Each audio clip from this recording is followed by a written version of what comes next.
বাবা মা সন্তানের জন্য কত কি না করে, কিন্তু সেই সন্তানই বাবা মার গুরুত্বটাকে বুঝতে পারে না, বাবা মার ভালোবাসা কেয়ারটাকে বুঝতে পারে না। একটা ভিডিওতে দেখা যাচ্ছে যেখানে বাবা দিওয়ালিতে তার ছেলের জন্য একটা বেস্ট কুর্তা বানিয়ে নিয়ে এসছে, কারণ সে দর্জি ছিল। কিন্তু ওই যে আজকালকার ট্রেন্ড, ছেলে বলল তোমার এই সমস্ত কুর্তা আমি পরবো না, আমি অনলাইন থেকে অর্ডার করেছি, অনলাইনের জিনিস আমি পরবো। অনলাইন থেকে যখন তার কাছে সেই কুর্তাটা আসে তখন সে দেখলো ভীষণ লুজ ফিটিংস হচ্ছে।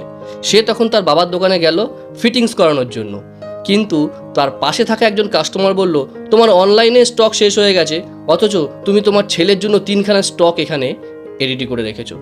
আসলে যে ছেলেটি অর্ডার করেছিল অনলাইন থেকে সেটা তার বাবার বানানোই কুর্তা ছিল।